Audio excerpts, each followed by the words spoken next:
నమస్తే అండి, నా పేరు చంద్రశేఖర్. విధాత హాస్పిటల్ విజయవాడ జనరల్ సర్జరీ మరియు సర్జికల్ గ్యాస్ట్రోఎంట్రాలజీ విభాగాలు ఈ హాస్పిటల్లో చూస్తుంటాను. అదేవిధంగా లేజర్తో పైల్స్ ఆపరేషన్. ఈ రెండు కాకుండా మనకి ఈ కన్వెన్షనల్ టెక్నిక్లోనే high ligation of the haemorrhoidal artery, superior rectal artery చివరి బ్రాంచ్, అంటే ఏదైతే పైల్స్కి సప్లై చేస్తుందో రక్తం, దాన్ని superior rectal artery ending branch అంటాము. ఆ బ్రాంచ్ని లైగేట్ చేయడం, డైరెక్ట్గా అక్కడికి వెళ్ళి పైల్ బేస్ దగ్గర, పైల్ మాస్ బేస్ దగ్గర లైగేట్ చేస్తే మనకి బ్లడ్ సప్లై తగ్గిపోతుంది. కాబట్టి నిదానంగా మనకి ఈ పైల్ మాస్ కూడా తగ్గిపోయే అవకాశం ఉంది. అసలు ఈ ప్రిన్సిపల్ని బేస్ చేసుకుని మనకి ఈ స్టాప్లర్తో కానీ లేజర్ సర్జరీ కానీ వచ్చాయన్నమాట. సో ఇంకా స్టాప్లర్ హెమరాయిడెక్టమీ అంటే ఇది కూడా మత్తులో చేసే ఆపరేషను.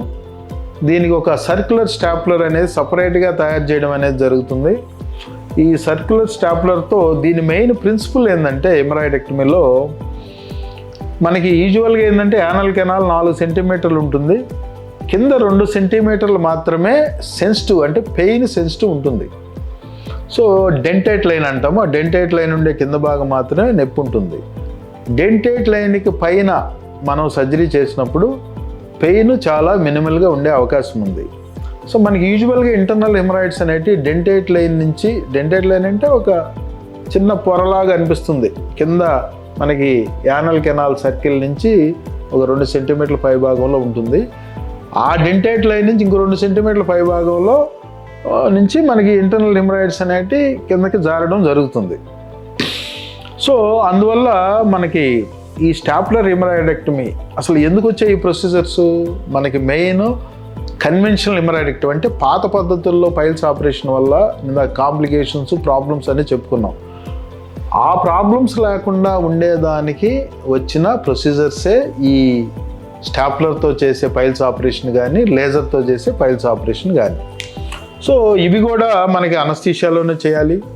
సో ఇక్కడ మెయిన్గా మనం స్టాప్లర్తో చేసే ఆపరేషన్ వల్ల మేజర్ అడ్వాంటేజెస్, వాటిని ఎలా చేస్తారని సింపుల్గా చెప్పుకుందాం. మనకి గన్ను, సర్క్యులర్ స్టాప్లర్ ఒక గన్ ఉంటుంది, ఆ గన్ను వాడతారని చెప్పుకున్నాం. సో మనకి ఈ ప్రిన్సిపల్ అంటే అసలు స్టాప్లర్ వాడడంలో ప్రిన్సిపల్ ఏంది, అసలు దానివల్ల మనకి మెయిన్ ఉపయోగాలు ఏంటంటే, మనం యూజువల్గా ఏంటంటే ఇప్పుడు యానల్ కెనాల్ మార్జిన్ నుంచి 4 సెంటీమీటర్లు నుంచి 6 సెంటీమీటర్ల పై భాగంలో మనం ఈ సూచర్ తీసుకోవాల్సి వస్తుంది. అంటే మనకి స్టాప్లరు ఫైర్ చేసేదానికి. సో ఆ ఏరియాలో యూజువల్గా నొప్పి ఉండదు, మనం అన్లెస్ స్పింక్టర్ ఇన్వాల్వ్ చేస్తే తప్ప సబ్మ్యూకస్ ప్లేన్లో కానీ సూచర్ తీసుకొని సర్క్యులర్గా తీసుకోవాలి. దీనివల్ల 2 ఉపయోగాలు. ఒకటి వచ్చి మనకి పైల్స్కి సప్లై చేసే రక్తనాళాన్ని బ్లాక్ చేయడము, రెండోది జారిపోయిన మ్యూకోజాని పైకి తీసుకెళ్ళి కొట్టడం. అంటే ఒక 2 సెంటీమీటర్ల వరకు మ్యూకోజాని కట్ చేసేస్తుంది స్టాప్లరు.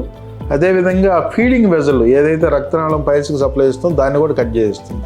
సో దీనివల్ల ఏమైందంటే జారిపోయిన టిష్యూ పైకి వెళ్తుంది, అదేవిధంగా రక్తనాళం కట్ అయిపోతుంది, కాబట్టి పైల్స్ కొలాప్స్ అయిపోతాయి. అదేవిధంగా ఎక్కడైతే ఆ పొర చుట్టూతా పొర తీసేసామో 2 సెంటీమీటర్లు ఒక చక్రంలాగా సర్కిల్, ఆ ఏరియాలో రా సర్ఫేస్ ఏర్పడి అక్కడ ఫైబ్రోసిస్ ఫామ్ అయ్యి అక్కడ ఫిక్స్ అయిపోతుంది అండర్లైంగ్ ఇంటర్నల్ స్పింక్టర్కి. సో అందువల్ల ఫర్దర్గా మళ్ళీ జారే అవకాశం ఉండదు.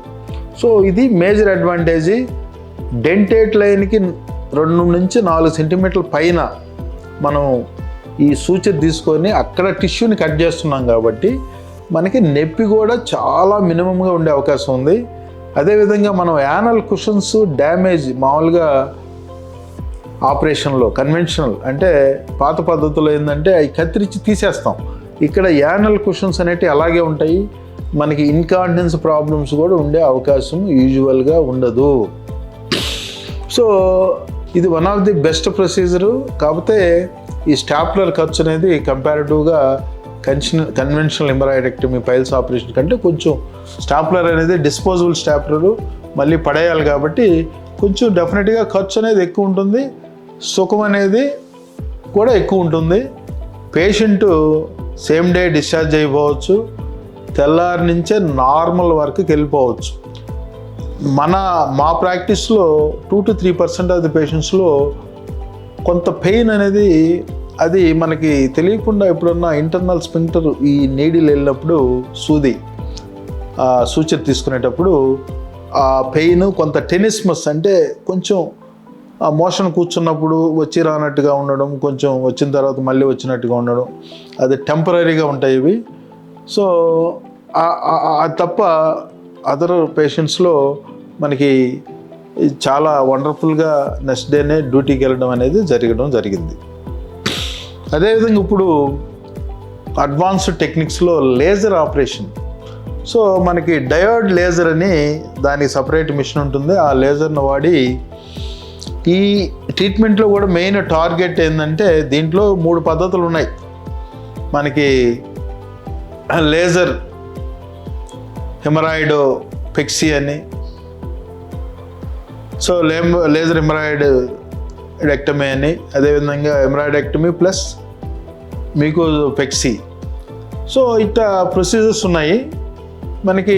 వీటిలో ఏంటంటే మనకి కింద కత్తిరించడాలు ఇటువంటి ఏముండవు. ఎక్కడైతే మనకి ఆ ఆర్టరీ ఇందాక మనం స్టాప్లర్లో ఎలా చెప్పుకున్నామో ఆ ఆర్టరీని లేజర్తో బ్లాక్ చేయడం జరుగుతుంది, కోయాగులేట్ చేయడం జరుగుతుంది. సో అదేవిధంగా ఆ మాస్ని అంటే హెమరాయిడోపెక్సీలో లేజర్తో ఆ పైల్ మాస్ను కూడా మనం లేజర్తో హార్డనింగ్ చేసేసి మనం దాన్ని ఫిక్స్ చేయొచ్చు అన్నమాట. సో దీంట్లో కూడా పెయిన్ అనేది యూజువల్గా ఉండదు. రేర్గా ఇన్ఫెక్షన్ ఎక్కడైతే మనం ఆ రక్తనాళాలను బ్లాక్ చేయడానికి చిన్న హోల్ వేసామో అక్కడ రేర్గా ఇన్ఫెక్షన్ వచ్చే అవకాశాలు ఉన్నాయి. సో దిస్ ఈజ్ ఉండే వాటిల్లో లేజరు, స్టాప్లర్ ఈ 2 బెస్ట్ ప్రొసీజర్స్. పేషెంట్ కంఫర్టబిలిటీ వండర్ఫుల్గా ఉంటుంది. సో ఇమ్మీడియట్గా వర్క్ పోయే అవకాశం ఉంటుంది. కాకపోతే కొంత కంపారిటివ్గా కన్వెన్షనల్ మెథడ్తో కంపేర్ చేస్తే మనకి కాస్ట్ అనేది కొంచెం ఎక్కువ ఉంటుంది.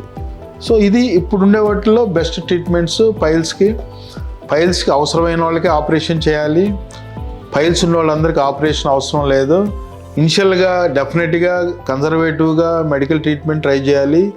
తగ్గని వాళ్ళకి లేదు సిగ్నిఫికెంట్గా ప్రాబ్లమ్స్ అంటే బ్లీడింగ్ వచ్చి హిమోగ్లోబిన్ బాగా డ్రాప్ అయిపోతూ ఉంటే వాళ్ళకి మాత్రము వీలైన తొందరగా డెఫినెటివ్ ట్రీట్మెంట్ అనేది జరగాలి. వాటిల్లో మనం చెప్పుకున్నాం స్టాప్లర్ మరియు లేజర్స్ బెస్ట్ ఆప్షన్స్ ఇప్పుడుండే వాళ్ళల్లో. సో ఈ ఆప్షన్స్ మా హాస్పిటల్లో రెగ్యులర్గా చేస్తున్నాము. ఎవరైనా సర్వీస్ని ఉపయోగించుకోవచ్చు. థ్యాంక్ యూ అండి.